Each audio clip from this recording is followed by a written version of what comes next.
pernikahan atau link and match terjadi antara vokasi SMK dengan industri dan dunia kerja, maka kunci yang paling penting adalah bagaimana kurikulum itu disusun bersama antara vokasi SMK dengan industri dan dunia kerja.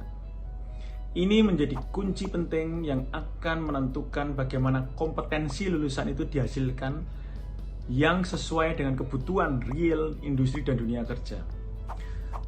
Dan yang wajib kita pahami adalah pengertian kompetensi, yaitu aku bisa apa atau aku mampu apa. Seorang lulusan SMK atau vokasi ketika lulus, maka dia harus berani menyatakan diri, aku bisa apa atau aku mampu apa. Bukan ini ijazahku, please tolong terima aku kerja. Ini adalah sebuah gagasan atau ide untuk mengembangkan kurikulum yang benar-benar mampu menciptakan kompetensi, yaitu apa? Hard skill dan soft skill itu seimbang. Tidak boleh ada yang kurang. Hard skill kuat, soft skill harus kuat. Dan yang paling penting adalah attitude, integritas, kejujuran, karakter, siap kerja, fighting spirit, dan pantang menyerah. Itu yang paling penting. Dan ini semua adalah kompetensi dan harus dipastikan ini mampu untuk diciptakan oleh kurikulum yang tadi dibikin bersama. Tapi ingat, ketika duduk bersama, seharusnya memikirkan kompetensi tidak hanya masa kini, tetapi juga kompetensi masa depan. Dan itu harus dilakukan bersama. Jangan sendiri-sendiri menentukan masa kini apa, masa depan itu apa, nanti bisa jalan sendiri-sendiri. Bagaimana menyusun sebuah kurikulum yang mampu menjamin bahwa akan menciptakan lulusan yang memiliki soft skill dan hard skill yang imbang. Project based learning atau pembelajaran berbasis project. Idenya seperti ini. Ketika sudah link and match atau menikah dengan industri dan dunia kerja, SMK harus mampu meminta atau mendapatkan real project yang nyata dari industri. Kita ambil contoh SMK Teknik Sipil.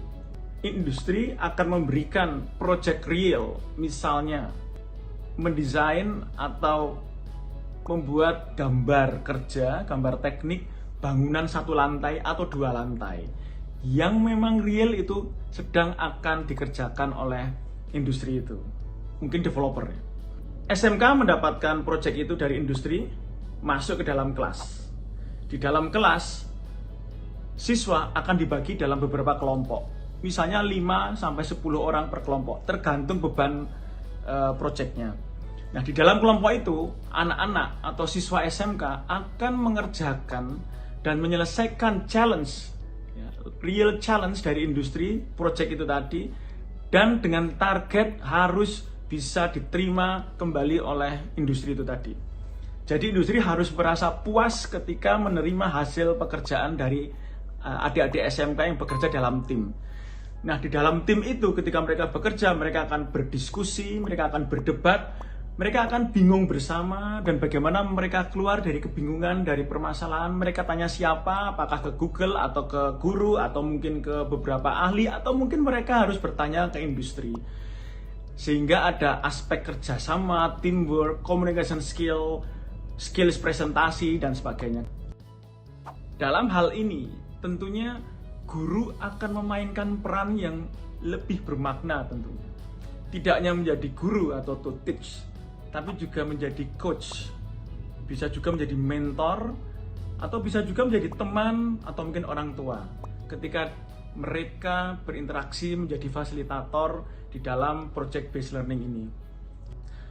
Contoh, seorang Alex Ferguson, apakah dia dulu mengajarkan bagaimana cara menendang bola yang benar dan baik kepada Ryan Giggs atau mungkin Cristiano Ronaldo CR7 atau CR7?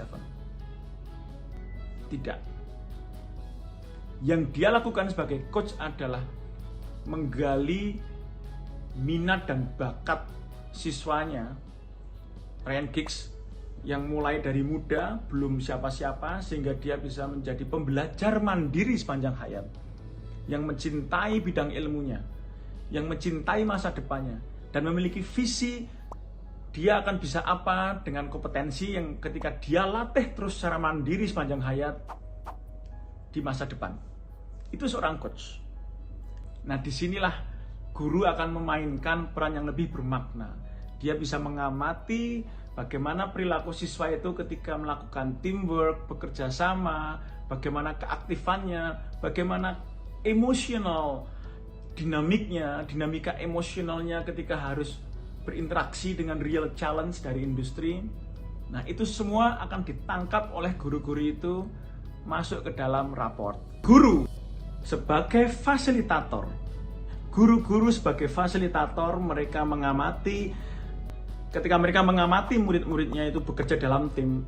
Nah, disinilah mereka melakukan kontekstualisasi bagaimana menerjemahkan capaian proses dan capaian hasil yang dilakukan oleh siswa-siswanya masuk ke dalam capaian yang harus ditarget di dalam mata pelajaran. Misalnya, matematika. Matematika yang diajarkan seharusnya matematika yang kontekstual. Paling simpel kontekstualisasikan dengan proyek itu tadi. Misalnya matematika untuk menghitung volume material, menghitung jumlah material dan bagaimana menyusun RAB.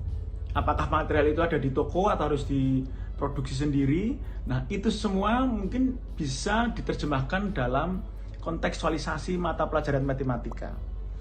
Kalau misalnya seorang guru berpendapat atau memikirkan bahwa oh, itu anak-anak itu kayaknya belum cukup dasarnya, maka dia bisa memutuskan untuk stop sebentar, bekerja dalam proyek, masuk ke kelas, akan Bapak atau Ibu tambahkan materi dasar matematika itu tadi. Sehingga bisa saja mix, tidak full contextual based, tapi juga ada classical yang akan digabung dengan ini. Ketika sudah selesai memberikan materi dasar matematika ini, anak-anak bisa dikembalikan ke proyek dan melanjutkan proyek. Begitu pula misalnya seorang guru yang harus mengajarkan bagaimana cara menggambar teknik yang baik, misalnya AutoCAD 2D atau 3D. Dia bisa melihat apakah anak-anak itu sudah mencukupi kemampuan teknikalnya. Kalau misalkan dirasa belum, maka dia bisa memutuskan tarik itu siswa-siswa itu masuk ke dalam kelas, dan di dalam kelas guru itu akan mengajarkan bagaimana praktek menggambar teknik yang baik. Dan itu bisa dilakukan seminggu atau 2 minggu. Dan proyek ini bisa berjalan sekitar ya mungkin 2-3 bulan. Sampai ini betul-betul memuaskan industri sebagai owner project atas hasil capaian siswa SMK itu.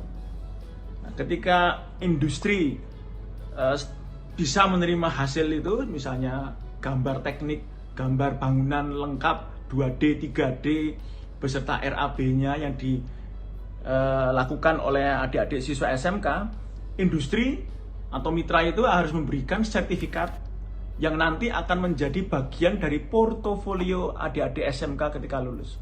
Misalnya dalam 3 tahun, adik-adik SMK Teknik Sipil itu mampu menyelesaikan 3 hingga 4 proyek real challenge dari industri. Maka itu akan menjadi portofolio. Selain menerima ijazah, sertifikat kompetensi, sertifikat lulus magang, dia juga akan mendapatkan portofolio atas capaian dari project based learning ini. Dan ini akan menjadi justifikasi atas kompetensi tadi yang harus kita yakinkan tercipta dalam lulusan dan sesuai dengan kebutuhan industri. Nah, kalau ini terus dikembangkan, maka inilah konsep teaching factory yang akan kita kembangkan.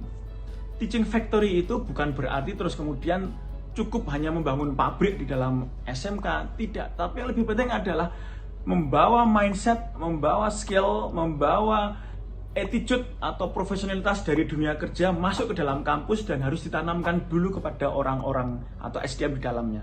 Setelah itu akan muncul sebuah kegiatan kreatif, inovatif, dan berkelanjutan, bisa berupa product design seperti yang tadi saya sampaikan, project based learning, atau bisa juga menjadi assembly line, atau mungkin production, atau mungkin teknologi rekayasa, menciptakan produk-produk sesuai pesanan. Nah, ini semua tadi adalah konsep awal mendasar dari pernikahan atau link and match yang tidak hanya selesai pada MOU, foto-foto masuk koran, sudah dianggap MOU, belum. pernikahan itu harus sampai dalam dan bahkan membuat anak seperti kegiatan project based learning yang terintegrasi dengan project real dengan industri ini tadi. Itu adalah sebuah contoh.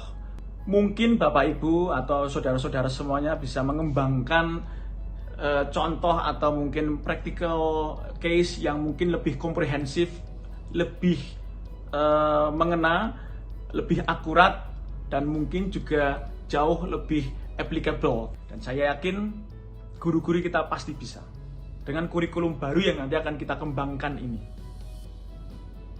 Selamat berinovasi, selamat mencoba. Lebih baik berani mencoba tetapi salah daripada tidak pernah mencoba sama sekali tapi kita nggak pernah tahu apakah kita benar atau salah. Dan kita tidak pernah melangkah dari sini untuk menuju destinasi yang kita ingin capai.